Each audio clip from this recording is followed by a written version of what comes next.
on the Everett Ellison show. Yeah, we're going to deal with it today. I'm going to prove to you today on this show that Martin Luther King Jr. was not a Christian. Yeah, we're going to get down with it today, y'all. I want you to like, subscribe.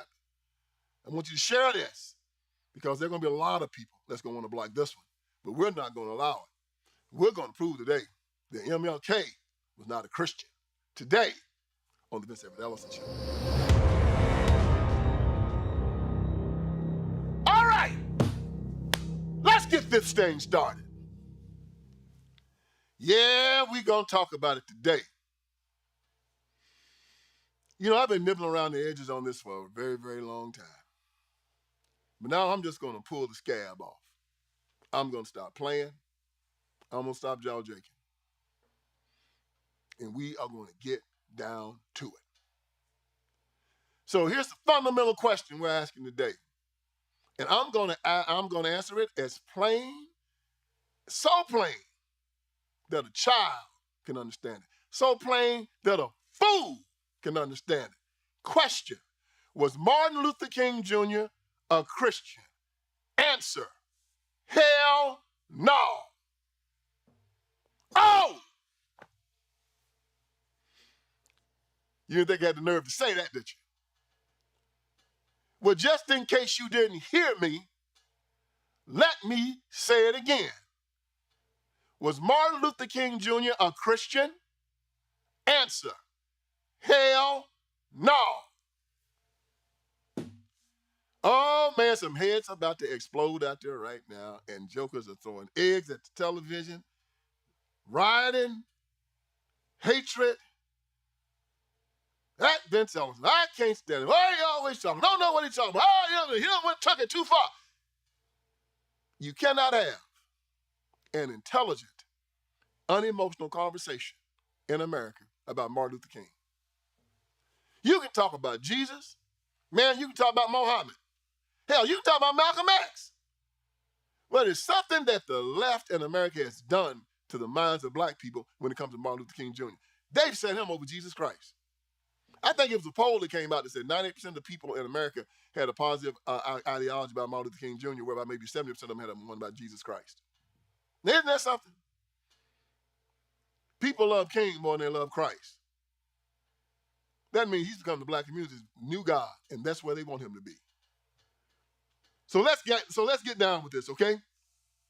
I got the receipts, baby.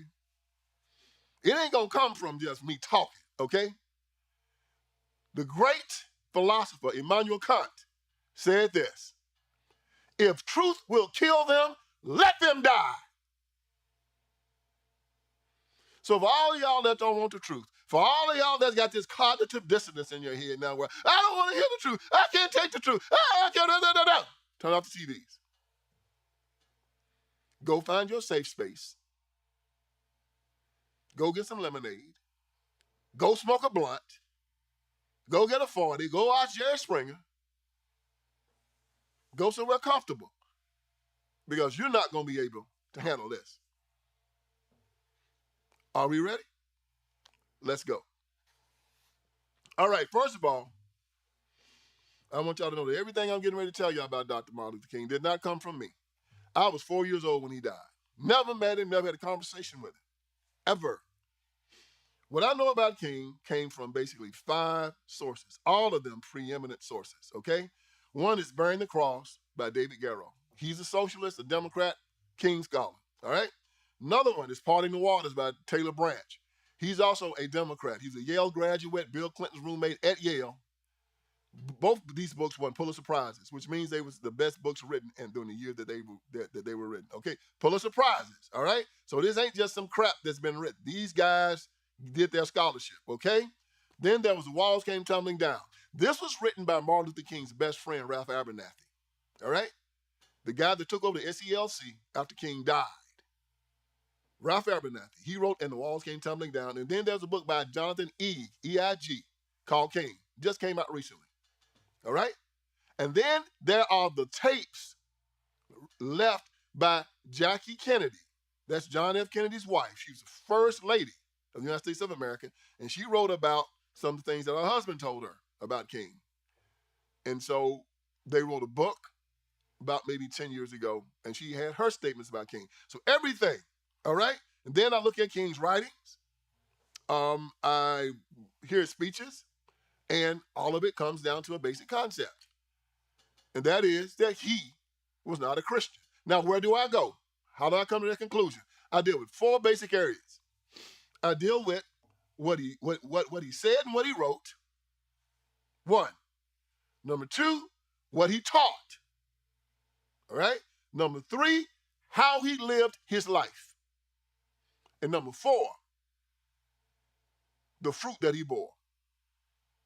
As Jesus said when they asked him, how do you know a false prophet? He said, you know him by the fruit that he bears. That's what it said. I didn't say it. Jesus Christ said. All right, let's deal with that. Now, I want to deal with 3 gentlemen who just recently wrote some things about King. One of the gentlemen's name was John Piper. John Piper is interesting. John Piper's a theologian, and he was at one of these King seminars. And he talked well about King, but then he said something that was interesting, caught a lot of people's attention. He said that King was not a Christian at the conference. And this is what he said. He said, the sin of another young Southerner, aroused and shaped by the toxic, modernist, skeptical air he breathed at Kozer Theological Seminary. That's where King went to school. Piper said King was blinded to the truth and the beauty as Christ's majesty as creator of the universe, blinded to the glory of Christ's grace in suffering imputed guilt from others, blinded to the all-encompassing authority of Christ that he received when he rose bodily from the dead. In his early 20s, Martin Luther King Jr. turned away from these great objective biblical realities. And you can read about it with sadness in many of his papers in those days. Piper added, I don't know if he came home. I don't know, but he hoped that he did. Well, John MacArthur kind of said the same thing. They asked John MacArthur, he's a theologian, about King. MacArthur said no, King was not a Christian because King denied the deity of Christ. He denied the resurrection. He denied the virgin birth. That was interesting. Now, all y'all can look this up. John MacArthur, what he said. I'm not going to spend too much time reading this stuff because it'll get boring and it'll get redundant because it all says the same thing. You can look it up yourself if you don't believe me. Like I say, look it up if you don't believe me. Then you can look at what Virgil Walker said. And Virgil Walker is a preeminent scholar. And Virgil went through King's papers at Stanford. And Virgil said the same exact thing. He said that King denied the virgin birth. King denied the existence of hell. He said King denied the resurrection, the divinity of Christ, and the second coming. Sisters and brothers, if you deny all 3 of those, you cannot be a Christian. Now, I've just given you names of 3 preeminent scholars, and there are more, that have given documentation from King's own writings and his own speeches that he didn't believe these things. Again, he didn't believe in hell, the divinity of Christ, the virgin birth, the resurrection, or the second coming. You cannot be a Christian if you do not believe in those things. So let's take that, put a pin in that, set it aside. Point 1, prove it.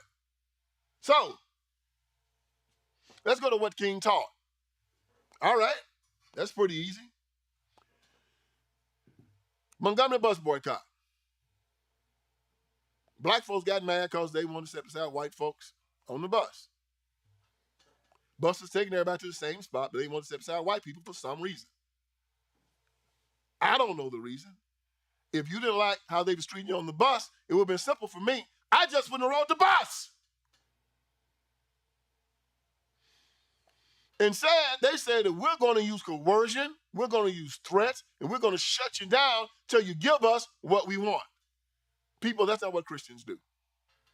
You change the hearts of people. You don't do it by coercion. You don't do it by threats. You don't do it by boycott. So they decided to boycott the bus station. Well, the boycott didn't work. For all y'all that don't know this, the boycott didn't do it. You know what got them to allow black people to start riding the bus? The NAACP. Yeah, they took them to the Supreme Court. The Supreme Court ruled that it was unconstitutional. The boycott didn't do anything. Y'all didn't know that, did you? I know you don't believe me. Look it up. The Montgomery bus boycott ended when the Supreme Court ruled that making black people go to the back of the bus was unconstitutional. So Martin Luther King's bus boycott did not end segregation on the bus. But the press gave it to King because they had plans for their boy. So King started getting hooked up with all these communists. I've already told y'all that story, hanging out with Bayard Rustin, Stanley Levinson, Hunter Pitts Odell, Clarence Jones, all these communists, right? And they started bankrolling the civil rights movement. As a matter of fact, these atheist communists started the Southern Christian Leadership Conference. Now, communism is atheism. Stanley Levinson was an atheist. Clarence Jones, all of them were. Why would atheists start an organization called the Southern Christian Leadership Conference? And why would King allow them to do that? But they did. And what did they start doing? Started going around America, doing two things: using threats, using coercion to try to get white America to give them what they want so they can feel good about themselves. So one of King's first things, he decided that he was going to take over the black church for the civil rights community. So in my book, 25, which one is this? This is Crime, Inc. I talk about what happened and how King did it. This comes from Taylor Branch's book. He says, now King was scheduled to nominate Gardner Taylor against J.H. Jackson at Kansas City. This was 1961. They were going to take over the National Baptist Convention. It had like 10 million members, and they wanted to take it over to make it part of the civil rights movement. Bishop J.H. Jackson was head of it, and they wanted to take it over. So King got this plan where he was going to get one of his boys, Gardner Taylor, to run against Jackson. All right. He and his fellow conspirators had spent a year recruiting preachers to come to Kansas City as Taylor's men pledged to uphold the validity of Taylor's election in Philadelphia, and they had printed their own official credentials and literature parallel to Jackson's. In an effort to forcibly place Gardner Taylor on the platform with Jackson, a struggle broke out between Taylor and Jackson's men. So they were trying to force Gardner Taylor on the platform with Jackson so they could vote on it. And a fight broke out, okay, between Taylor and Gardner's men. Now, Dr. King had set all this up. The opposing preachers wrestled, shoved, and punched one another. And this is when it really gets interesting. Reverend A.G. Wright of Detroit, a member of the National Board and a close personal friend of Reverend Joseph Jackson, suffered a fractured skull in the melee. So Reverend A.G. Wright of Detroit fractured a fractured skull. The battle went on for an hour, even after Reverend Wright was carried away in an ambulance. A preacher lost three teeth in one of the many fistfights. It took 8 Kansas City police in riot gear to finally restore order. Reverend Wright died 2 days after his assault. Reverend Jackson blamed Martin Luther King for Reverend Wright's death and excommunicated King from the National Baptist Convention. Martin Luther King Jr., nonviolence with the white folks, fighting like a crazy man with his brothers, killed a preacher on the floor of the National Baptist Convention in 1961. Knocking folks' teeth out, raising hell, ambulance, police. Oh yeah, he'll fight black folks. But when it comes to white people, he'll lay down and show his belly like a coward dog. That's what he taught. So he's excommunicated from the black church. Kicked out of it. Did y'all know that? He was kicked out of the black church. So what does King do? Well, King starts his own church. That's right. It's called the Progressive National Baptist Convention. See, he was slick. He wanted people to still think he was a Baptist minister. So instead of just starting a whole new religion, the Martin Luther King Jr. Church. He put Progressive National Baptist Convention in front of it, and people thought that nothing had changed, nothing had happened. So he kept his position and kept his power. So, I know you don't believe me. Look it up. Martin Luther King Jr. was responsible for a fist fight, for a riot, and for killing the preacher on the floor of the National Baptist Convention back in 1961. So then he starts the civil rights movement, right? And this is where his coercion and his black inferiority really takes place. He gives his great speech, I have a dream. And what is King saying in this speech? Well, you've heard me say this before, but take it in again. He goes against the concept of us being free. Christians being free. Well, Jesus Christ said, I come to set you free. And he who the Son is free indeed. Once you accept Jesus Christ, you are free. Galatians 1:5-1 said, for freedom, Christ came to set us free. Do not submit yourself to the yoke of slavery. So y'all can just Google, what does the Bible say? Or what does Jesus Christ say about freedom? Okay, and you'll see that when you accept him, you are in fact free. But what did King say? To show you wasn't a Christian. 100 years after the Emancipation Proclamation, the Negro is still not free. He said it 5 times in the speech, we were not free.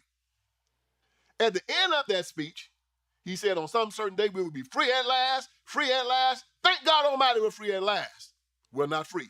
Anti-Christian rhetoric. Number 2, he said they asked, when will we be satisfied? We will never be satisfied, not until justice rolls down like water and righteousness like a mighty stream. A fancy way of saying never. But our Bible tells us what?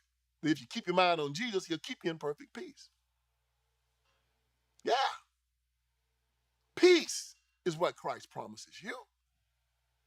When people say Christ promises you money and cars and houses, well, tell me this, man, if that's the case, why is there so many people with money, cars, and houses killing themselves?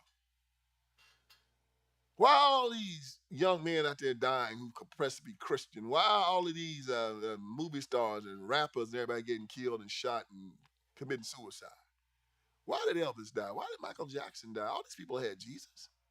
Why did Big and Tupac die? They all said they had Jesus. They had money and cars. No, babe. You got to have peace.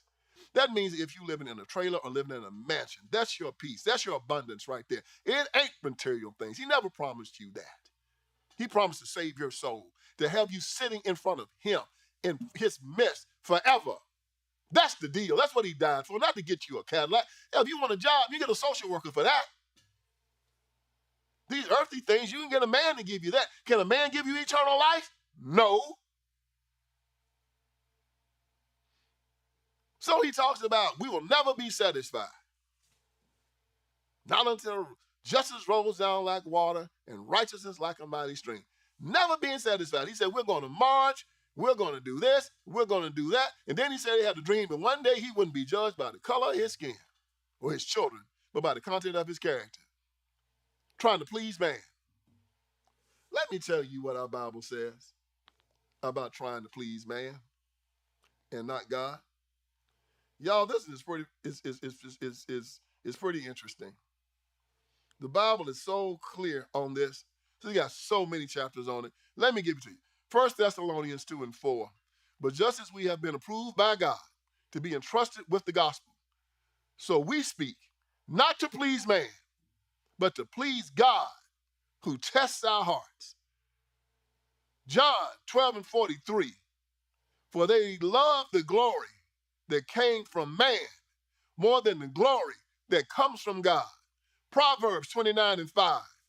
The fear of man lays a snare, but whomever trusts in the Lord is safe.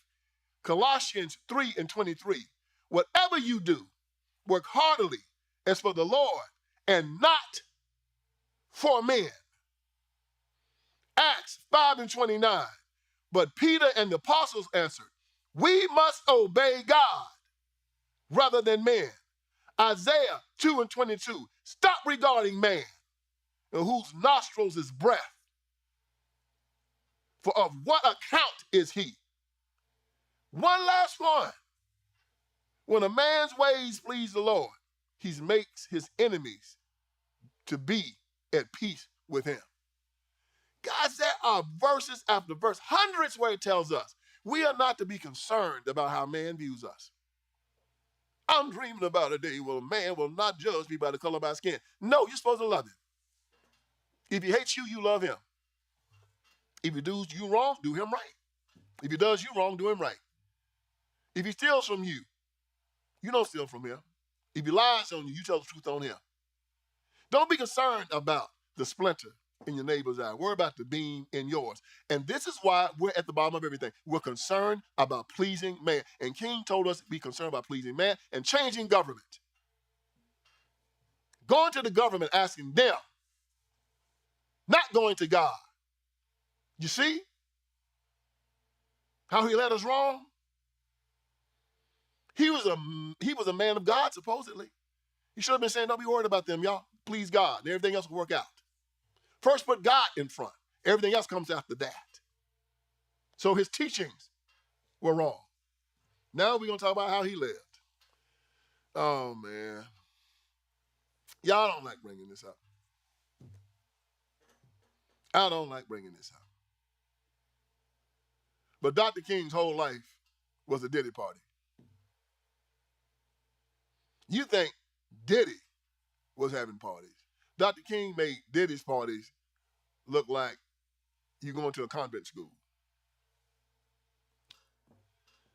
Oh, boy. FBI say he had 45 girlfriends, used to be involved in orgies of up to 20 people, hiring prostitutes, buying prostitutes, drunk, smoking, fighting, beating up women. Even his friend Ralph Abernathy said that on the night right before he died, after he did the mountaintop speech in Memphis, said he had slept with one woman, had another woman at the Lorraine Motel. Her name was Georgia Powell. She was the first black female senator from the state of Kentucky. She admitted to it in her book.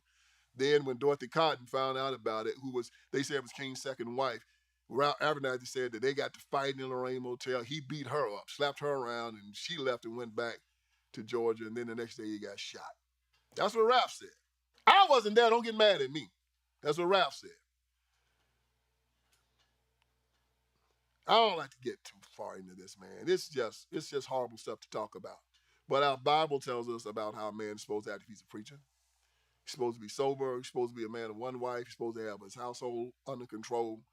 It talks about how it can even be misconstrued. He's involved in bad behavior. Oh, no, not Dr. King. And that's why the left loved him. Because they looked at him and said that, y'all, this is Martin Luther King Jr. That's a black preacher. That's Christianity. It gave them some type of weird satisfaction to see Martin Luther King Jr., Jesse Jackson. Man, they got pictures. I'm serious. They got information and pictures of Martin Luther King Jr. at the Playboy Mansion with Hugh Hefner. Yeah. Hugh Hefner will tell you. I got it written down in my book. King was at the Playboy Mansion, him and Jesse Jackson. And believe me, they was at the Playboy Mansion. They weren't there baptizing nobody and trying to save no souls, okay? I can guarantee you that. Oh, man, you know what? Man, this is depressing. I don't get any pleasure out of this. Martin Luther King Jr.'s picture's hanging up in my daddy's house right now. I had an Aunt Jenny who lived in one room, had a house with no running water and no central heat, and she had two pictures in it. And one of them was Jesus Christ, the other was Martin Luther King Jr. He was an icon. Well, this has to be dealt with. Now, why does this have to be dealt with? Black America and America's been going in the wrong direction for a very long time. And we're like people trying to swim and we're drowning.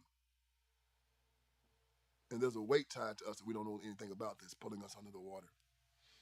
And we're flailing about and we're trying and we don't understand why we can't swim. We don't know somebody's tied a cinder block to our leg. Once you understand that the cinder block is tied and you cut it loose, then you can swim.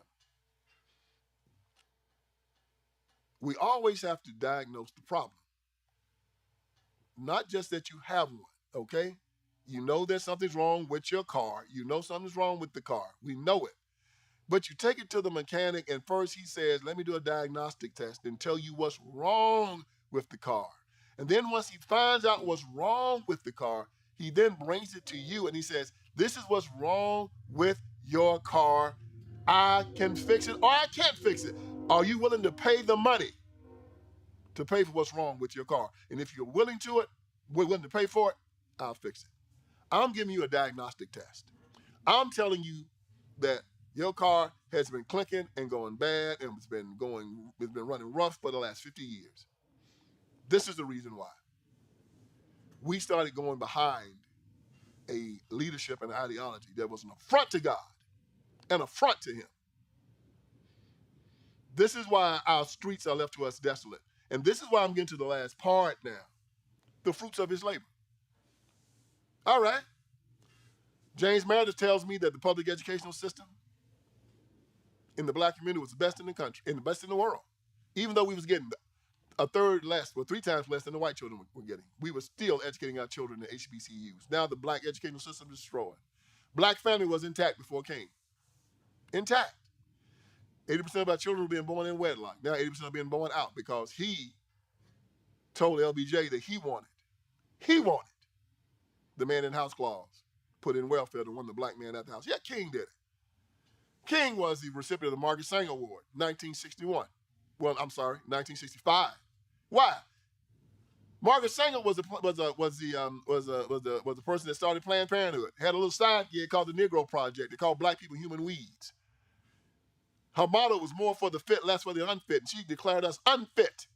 And so with the Negro Project, she got black preachers. She paid them to help her set up abortion clinics in the black community. And King helped Margaret Sanger do that. Consequently, 25 million black children have been aborted. Yeah, 25 million. And they still got the Margaret Sanger Award at King's headquarters, displaying it proudly. So he knew what he was doing.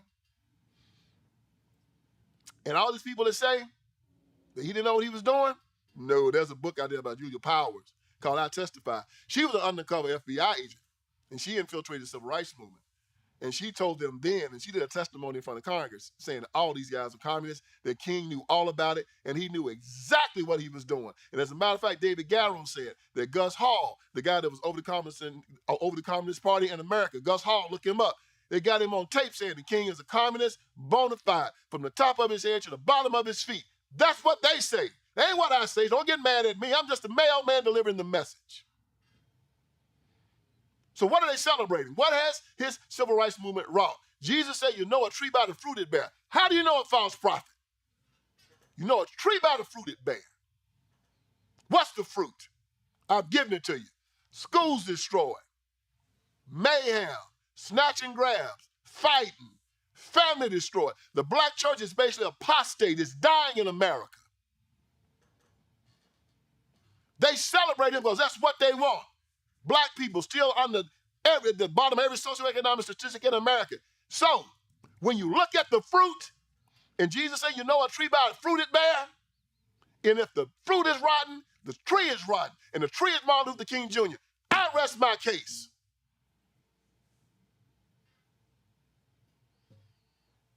He wrote and said anti-Christian things.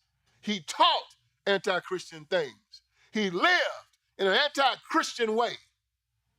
And at the end of the day, he destroyed the black community. We have this thing called survivorship bias in the black community, where they look at the ones that did well and hold them up as paradigms of virtue and say, ooh, wasn't the civil rights movement great? Look at these black people that are doing so well. Well, they're the ones that done well. Go to the ghettos and tell me that. Go to Baltimore, go to Detroit, go to Memphis, go to Chicago and tell me that.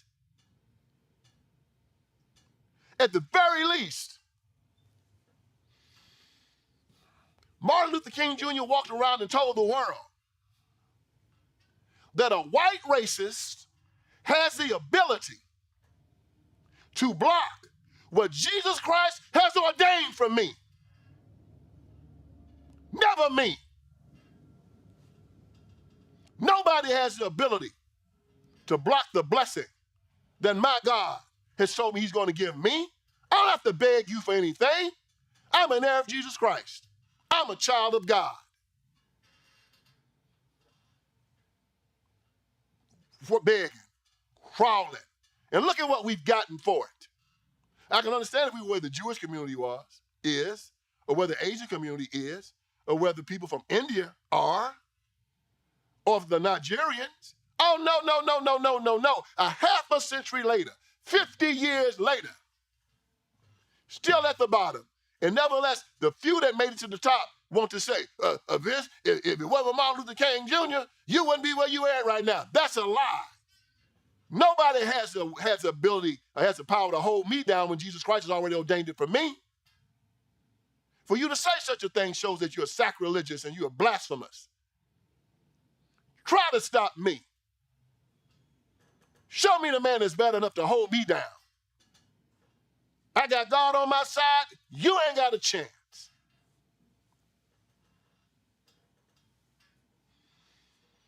It's time for reevaluation. I know some of y'all ain't going to listen to me. I already know it. I already know it. Right now, you're sitting there, your head about to explode. Oh, God, this happening. Oh. Settle down. Take some deep breaths.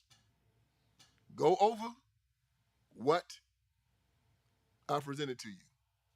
Go through your period of mourning. Maybe you need a drink. Get down on your knees and pray. God will soothe your heart.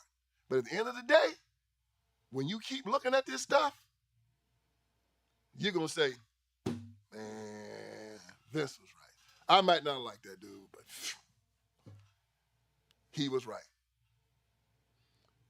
Hey, man, sometimes the doctor brings you bad news. But this is the good news. He said if you stop doing all that drinking and all of that pork and all that salt, if you stop doing it today, you'll live another 60 years. If we turn around and stop following the blasphemous black preachers out there, not all of them, the bad black preachers out there that work for the Democrat Party, that's how you know. They Democrats, they ain't no good, okay? Keep that with you. The Democrat Party black preachers, black politicians, they're in the Democrat Party, and the black civil rights organizations. If you stop following them, your life is going to get incrementally better. I guarantee it. Or you can keep on following these no-good jokers. And you find out what happens to you about the next 4 or 5 years. Now, let me show you real quickly in closing how they made a fool out of us. How the white people in the South were so much different in their thinking than we were. When I was a little boy, they integrated the public educational system in about 1969. My sister Virginia and my brother Bobo, Ira, had gone to segregated schools up until then. My class was the first class that was going to be integrated. And we had to ride the bus with the white children. And it was a forced integration, it was a court-ordered thing. So we had a bus driver by the name of Abbott Smith. Abbott Smith was a good guy. He was a white man. Never did me no harm, never belittled me, never treated me badly at all. So I'm not trying to cast any aspersions on Mr. Abbott Smith. He was all right. But Abbott Smith was a man of his time. And Abbott Smith understood and had been watching the news and understood that black folks had an attitude if you made them sit at the back of the bus. So guess what Abbott Smith did, showing you how white people felt in the South versus black people. Abbott Smith had an imaginary line in his school bus. And he told and he didn't want black children and white children missing on his bus. This was Tennessee in 1969, okay?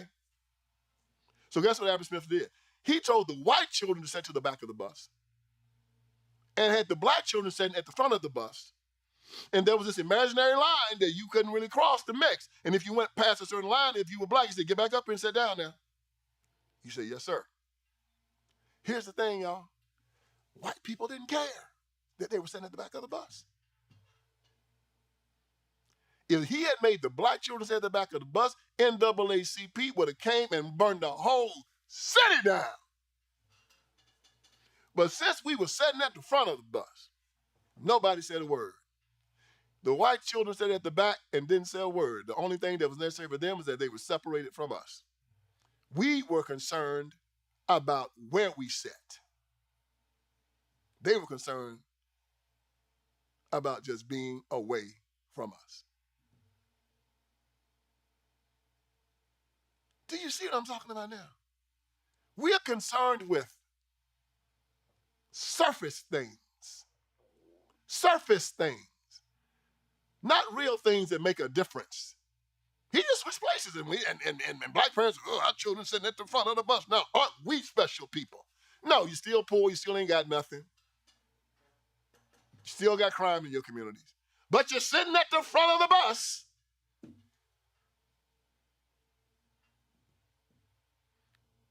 Black people don't care where they sit. They're going to make sure that their children are educated. They're going to make sure that they're going to save their money. They're going to make sure they own property. When you get to the point where you don't care where you're sitting and that you are a child of God, you're an heir of Jesus Christ, no matter where you sit, and how man views you is irrelevant, just like these people were, that's when you become successful. And that's why they've ruled America and the world. They understand those basic facts. You can't fool them with surface stuff. It's your relationship with God. It's how much property you own. It's how you view yourself. If you don't learn to love yourself, it doesn't matter how many fake holidays, Juneteenth, MLK Day, it don't matter how many Confederate statues they turn down. They can tear down Robert E. Lee statues and Jeff Davis statues all day long. They can put as much welfare in the community. You can have as many riots and BLM tearing up stuff and burning up stuff and fighting out food, all you want, until you learn to love yourself. None of it matters. Everybody else in the world can love you. But if you don't love yourself, you're going to be shooting up. You're going to be blowing your brains out. You're going to be fighting and killing in the street. And that is the biggest problem in Black America right now. We hate each other and we hate ourselves. And Martin Luther King Jr. did nothing to take care of that. Matter of fact, everything that the racists thought about us, he declared it to be true. Now, y'all, I want you to go to my website. I want you to get my books, and I want you to get my documentaries. Get Where You Go to Hell for Me. It's a documentary that talks about this Democratic Party I've been telling you about and the lies they tell us. And if you vote for this party, you're putting your soul in hazard of going to hell. It'll rock your world. You've never seen nothing like it. Then get Iron Triangle, the book that started it all. I tell you again, the book Authority gave it number 61 of the greatest political books ever written. Then get 25 Lies. You get this book, you won't need another one to deal with the Democrat Party. It tells you about all of their most seductive, damnable lies and how to refute them. This book has sold tens of thousands of copies all over the world. You can look at it at Amazon. You can get them in bookstores. But when you read all the reviews on them, you'll see that they're awesome. This book has close to 1,000 reviews on Amazon. Almost 5 stars, all of them. And then get Crime Inc. Came out this October. All my books have hit number 1. Crime Inc. has 2. Talks about the Democratic Party as a crime family. How it uses mafia tactics to keep you people under control. Once you read it, hopefully it'll open up your eyes. I know I've troubled some of you today. I'm not sorry about it. You know why? Because I'm here to wake you up. Hope I did some good today. So join me next week on the Everett Ellison Show.